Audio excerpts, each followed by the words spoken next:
Muhammadin wa ala alihi wa sahbihi ajma'in, amma ba'du. Yang sama-sama kita muliakan Dr. Habib Salim Segaf Al-Jufri MA, Ketua Majelis Syuro PKS. Juga yang sama-sama kita hormati Dr. Haji Jazuli Juwaini MA, Ketua Fraksi PKS DPR RI. Dan juga yang sama-sama kita hormati Bapak Tifatul Sembiring, Ketua Fraksi MPR RI. Juga yang sama-sama kita muliakan dan kita banggakan para narasumber kita. Yang pertama, Bapak Bangsa, Bapak Haji Muhammad Yusuf Kalla, Presiden, Wakil Presiden Republik Indonesia yang ke-10 dan ke-12. Juga Ibu Profesor Dr. Siti Zuhro, pengamat politik LIPI. Hadirin hadirat sekalian, para undangan dan peserta diskusi yang saya hormati, saya banggakan. Alhamdulillah, puji syukur tentu selayaknya kita panjatkan kehadirat Allah Subhanahu wa Ta'ala, Tuhan yang Maha Esa, yang telah memberikan kekuatan kepada kita bersama seluruh elemen bangsa Indonesia ini sampai hari ini masih terus berjuang melawan pandemi COVID-19. Mudah-mudahan Allah berikan kesehatan pada kita semuanya. Amin. Selawat dan salam semoga tercurah atas teladan kita Nabi Muhammad SAW beserta keluarga, sahabat, dan seluruh para pengikutnya hingga akhir zaman. Saya mengucapkan apresiasi yang luar biasa kepada fraksi PKS DPR RI atas terselenggaranya mimbar demokrasi kebangsaan. Ini sesuatu yang akan memberikan pencerahan demi pencerahan kepada kita secara berkala.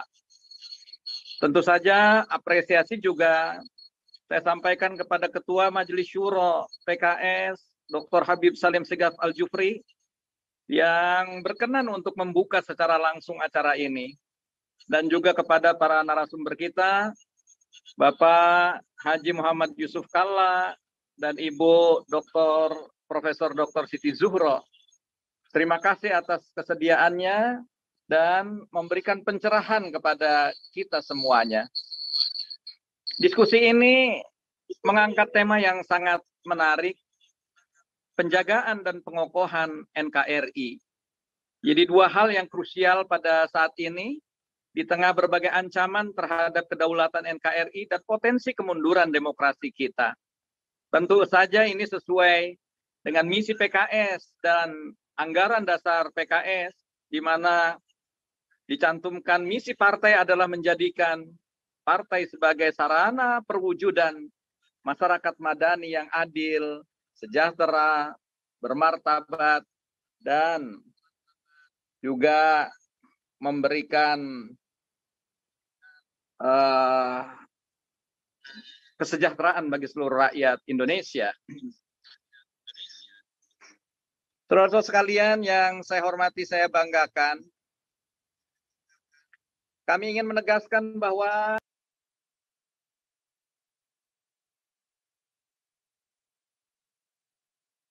ini akan selalu membuka lebar kepada pribadi maupun organisasi dan siapapun untuk siap bergandengan tangan dalam mewujudkan NKRI yang adil, sejahtera, dan bermartabat. Saudara-saudara sekalian yang saya hormati, saya banggakan, The Economist Intelligence Unit baru saja merilis laporan terbaru tentang indeks demokrasi negara-negara di dunia tahun 2020. Yang membuat kita sedih adalah Indonesia masuk dalam kategori cacat demokrasi dengan indeks demokrasi yang mengalami penurunan dengan skor 6,3. Menjadi skor terendah sejak 14 tahun terakhir. Kebebasan sipil di Indonesia menjadi salah satu indikator yang memiliki skor rendah, yaitu 5,59. Data tersebut tidak bisa dipungkiri jika kita bersama-sama merefleksikan bagaimana proses demokrasi berjalan di negara kita akhir-akhir ini. Setidaknya ada 4 catatan krusial tentang penyelenggaraan demokrasi kita, yaitu aspek partisipasi publik, kebebasan sipil, jaminan atas HAM, dan penegakan hukum. Pertama, pada aspek partisipasi publik, banyak pihak menilai partisipasi publik dalam proses perumusan kebijakan menjadi sangat tergerus. Misalnya yang paling nyata dan mencolok tampak saat perumusan RUU Cipta Kerja. Publik mayoritas merasa tidak dilibatkan secara penuh dalam proses perumusan. Berbagai demonstrasi yang masif dari rakyat seolah hanya dianggap angin lalu oleh pemangku kebijakan. Padahal partisipasi publik sangat penting dibutuhkan dalam rangka menciptakan good governance. Yang kedua, pada aspek kebebasan sipil, Kontras menyebutkan bahwa kebebasan sipil di Indonesia semakin terancam. Data Kontras yang dirilis Oktober 2020 yang lalu menunjukkan sepanjang 1 tahun terakhir, pada aspek kebebasan sipil telah terjadi 158 pelanggaran, pembatasan, dan serangan terhadap kebebasan sipil yang meliputi hak asosiasi, hak berkumpul, dan hak berekspresi. Padahal Undang-Undang Dasar Negara Republik Indonesia tahun 1945 pada pasal 28E ayat 3 telah memberikan jaminan bagi kebebasan sipil.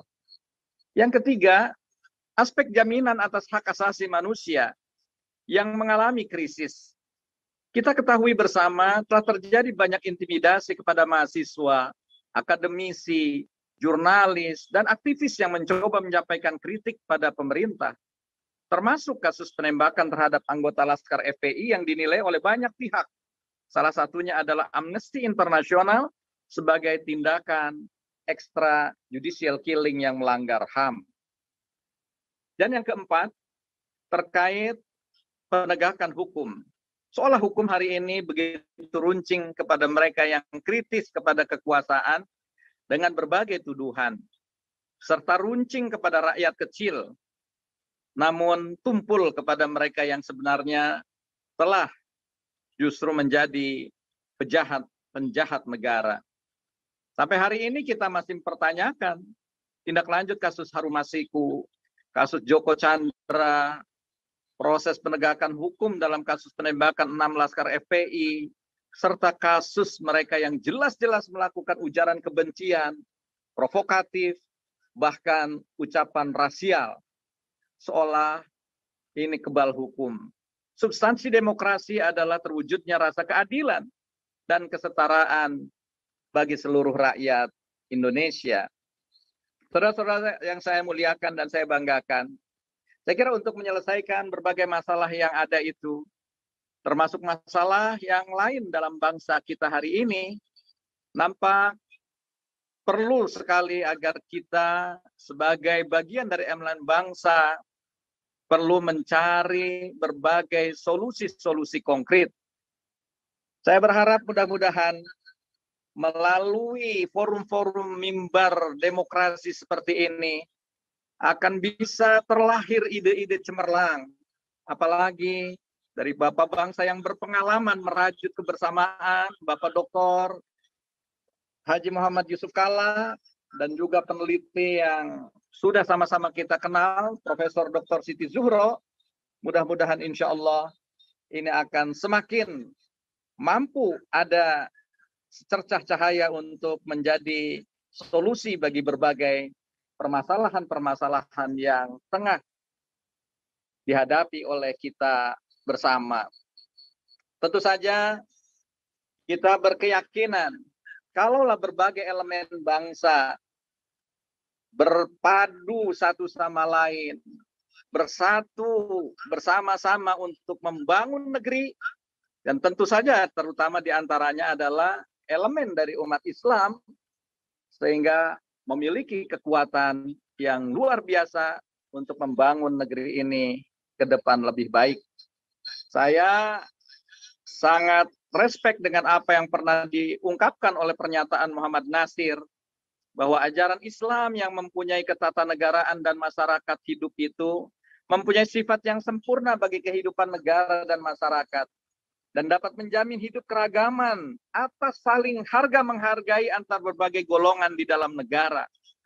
Maka bukan hal yang salah jika Islam turut berperan dalam membangun bangsa melalui pemerintahan. Dan demikian juga apa yang diungkapkan oleh proklamator Bung Hatta pada tahun 60 pernah mengatakan, jika diperhatikan benar-benar, Pancasila itu terdiri dari dua pondasi. Pertama adalah pondasi moral, yaitu ketuhanan yang Maha Esa. Dan kedua adalah pondasi politik, yaitu peri kemanusiaan, persatuan Indonesia, demokrasi, dan keadilan sosial. Maka tentu saja, bagi seorang Muslim yang baik, harus memberikan kontribusi semaksimal mungkin bagi kemajuan bangsa. Dan juga berbagai elemen bangsa yang lainnya juga memberikan kontribusi yang terbaik untuk kemajuan bangsa. Saya kira inilah yang perlu dipadukan, berbagai elemen bekerja sama membangun negeri kita yang tercinta dan menjaga negara kesatuan Republik Indonesia. Banyak cara yang bisa kita lakukan. Apakah bisa menjadi pemimpin, ikut terlibat aktif di dalam partai, menjadi akademisi yang kritis, menjadi pengusaha sukses, dan bidang-bidang kehidupan lainnya yang sedemikian beragam mewarnai kehidupan kita semuanya. Mudah-mudahan dengan itulah dan pencerahan-pencerahan yang dilakukan pada hari ini, insya Allah kita akan bisa menyongsong masa depan demokrasi kita lebih baik lagi. Sekali lagi terima kasih kepada fraksi PKS yang sudah menyelenggarakan acara Mimbar Demokrasi dimulai pada hari ini. Sungguh indah bunga mati, indah dipandang di waktu pagi. Mari sama-sama kita jaga NKRI agar memperkokoh demokrasi. Kurang dan lebihnya saya mohon maaf. Billahi taufiq wal hidayah. Nasrun minallahi wa fathun qarib. Wallahul muwaffiq ila aqwamit thariq. Assalamualaikum warahmatullahi wabarakatuh. Waalaikumsalam.